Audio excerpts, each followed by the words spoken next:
So it's been about 6 months since the Nintendo Switch 2 has been unleashed on the world, and I mean, it's been all right. Some people absolutely love the system. Some people absolutely hate the system. I kind of judge the system on the software itself, and I feel like there have been highlights for the system, and there have been some lowlights for the system. Some of the first-party games have been really interesting to me. I thought Donkey Kong Bonanza was super fun. Mario Kart World was fun for a while, but then there's been games that I didn't understand the necessity for, Kirby Air Riders, or was a bit disappointed by with Metroid Prime 4. Be sure to check out my review of that game on the channel. And you could say the same thing about third-party games as well. There's been some really good third-party ports, such as WWE 2K25. Yep. Bringing it up again. I'm sorry, the game runs at 60 frames per second, has game share built into it so you can play it with someone on your Switch 2 friends list whenever you want. There's been impressive technical ports, and then there's been ports that are just kind of like, well, a bit half-assed. But I'm not here to necessarily talk about 2025 and the first 6 months. I'm here to talk about something that's a bit different. That is something I noticed initially when the Switch 2 was first unveiled, and then when it was launched, and then something that just happened very recently that Nintendo themselves did that I think is very interesting, but is also potentially a dangerous game to be playing. So what am I talking about with this? Well, I mean, we're going to talk about it in this video. First time on the channel, be sure to hit that subscribe button, hit the like button or dislike. I don't really care. Just interact with the video in some way, shape, or form. And remember, Lenny Kravitz sucks. I mean, I'm not following up on that. He just sucks. So what am I talking about with this potential dangerous game that Nintendo is playing? Well, let's go back to when the Switch 2 was first fully unveiled. And there was something very interesting in that initial trailer that caught a lot of people by surprise, myself included. One thing Nintendo is not known for doing in recent console generations is talking about things like power and performance of the system itself. What the system is capable of doing with things like 4K and up to 120 frames per second in 1080p mode, HDR and stuff like that. And when that was in the initial Switch 2 trailer, it was kind of like, oh, well, that's pretty different. You know, they usually don't do anything like that. So, you know, it kind of led people to believe that this was going to be a significantly powerful upgrade over the original Nintendo Switch 1 system. Now, you can always say, you know, it is or it isn't. I think for the most part, it definitely is, because there are games running on the Switch 2 that have no chance of running on the Switch 1. I mean, you saw what happened with WWE 2K18 on the system, but it was definitely a sort of different direction for Nintendo to go into, because they usually don't talk about those things. But it was kind of like, well, okay, you know, they did this one thing. They mentioned it in the initial trailer. I'm sure they're not going to follow up with this. I'm sure this isn't going to be kind of a marketing strategy for the Switch 2. And then we got the Paul Rudd commercial, which was, of course, a throwback to the Super Nintendo era when, I mean, you know, the Super Nintendo was right up there with the Sega Genesis, could do things that the Genesis couldn't do. And, of course, Sega does what Nintendo don't with certain things on the Genesis. But back during the 16-bit era, it was definitely a power war and a power struggle because companies and video games were still in their infancy. You know, people were trying to figure out how to do the next big thing. You know, what was the next big thing? Think about how many different styles of games you saw on the Super Nintendo, from things like digitized graphics to 3D and polygonal graphics to over-the-top down viewpoint graphics, 2D sprites, 3D sprites, different types of music and stuff like that. It was a very interesting and innovative time for video games because of the fact that, you know, they were still pretty new as far as technology was concerned. But that was very interesting to harken back to that Super Nintendo era of the power game. And then people thought, okay, well, that's it.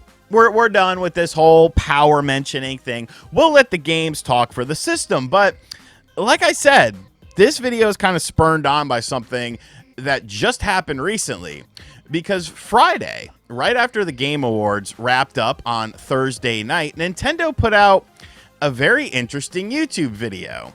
Now, this video is only about 33 or so seconds long, so, you know, obviously nothing too crazy, but the video is titled The Power to Play. And what are the 3 games focused on in this video? Well, one of them is a game that has been announced, been showcased, and should have probably already been out on the system, and that, of course, is Final Fantasy VII Remake Intergrade. Technically the PS5 version of the game, so okay, I can kind of understand that. The next game that is shown is Resident Evil 9, or Resident Evil Requiem, Capcom's biggest upcoming game of 2026, a game that a lot of people didn't necessarily expect to be on the Nintendo Switch 2, but from the footage that we've seen of the game running on the system, it looks to be a very competent port. We, of course, have seen the RE engine previously on the Nintendo Switch 2 with Street Fighter 6, and the fighting in that game was fantastic. You know, the World Tour mode was 30 frames, so a little bit wonky there, but obviously Capcom has a lot of belief in the Switch 2. And then there was Dusk Bloods as well, a game that, I don't know, I might check it out just to check it out, but I'm not the biggest FromSoft guy in the world, and of course, he just had Pragmata announced for the Switch 2 as well at the Game Awards 2025. But it's not even necessarily about the games, even though it kind of is. It's about the title of the video, The Power to Play. So once again, Nintendo is focusing on the power of the Nintendo Switch 2 to play upcoming games. And I don't know how I feel about that. And let me explain why. Because I think this is potentially a dangerous, you know, thing to do, because you're promoting the power of the system, and it's not necessarily fair to judge the system by the first 6 months, but taking into account that that's all the real data that we have so far, the first 6 months has had really good third-party ports and really underwhelming third-party ports. You know, if you're talking about power and stuff like that, well, why does NBA 2K26 and Madden 26 run at 30 frames per second on the Switch 2 when it runs at 60 frames per second on everything else? You see what I'm saying? Now, that could be because it was a bit of a rush job with the game, and maybe the 27 versions of the game will hit 60 frames per second, because I don't think there's any real rhyme or reason as to why those games shouldn't be able to hit those metrics. But you kind of see what I'm getting at with this. By saying it has the power to play, and you're talking about these newer third-party games coming out, you're essentially setting people up for the mentality that, well, any third-party game can run on this system. And more importantly, any third-party game can run on this system and achieve, you know, similar specs to what is available on the other platforms. And then you start to kind of build a mentality surrounding your system that maybe it's a little bit more powerful than people are anticipating. Once again, going back to the software of the system, we really haven't seen Nintendo make a game for the ground up for the Switch 2. Every single first-party game, except for, like, you know, Welcome Tour and stuff like that. I'm talking about the retail releases. All of these games have DNA rooted in Switch 1 games. Donkey Kong Bonanza was a Switch 1 game. We know it was. They showed it in a developer interview thing. Mario Kart World probably started life on the Switch 1. Kirby Air Riders, Metroid Prime 4 has a Switch 1 version. Of course, Hyrule Warriors, Age of Imprisonment. The cutscenes are lower resolution and lower frame rates than the in-game cinematics are because this was a Switch 1 game. There's all Switch 1 data throughout the system. So we really haven't seen what Nintendo is able to do ground up for this system. But I think my main thing is Nintendo's always going to hit higher metrics when it comes to things like performance, frame rates, and stuff like that than most third-party games will. Who knows the system better than Nintendo? I mean, nobody. They've always kind of been a cut ahead when it comes to most games on their systems that are first-party games.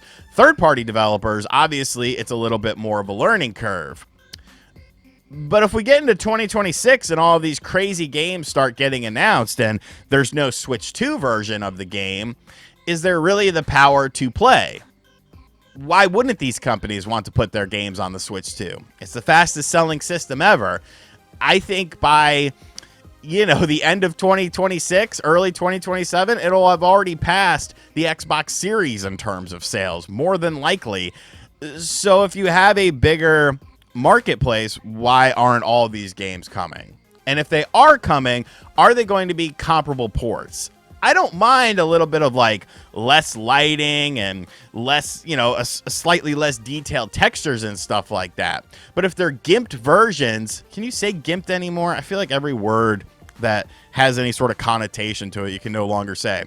If they're gimped versions of games that are available on other platforms, do you really have the power to play? So I don't know. I don't know how I feel about this marketing. I don't think I like it. Because essentially what you're saying is that it has the power to play all of these games, and most importantly, play all these games at comparable levels that are available on other platforms.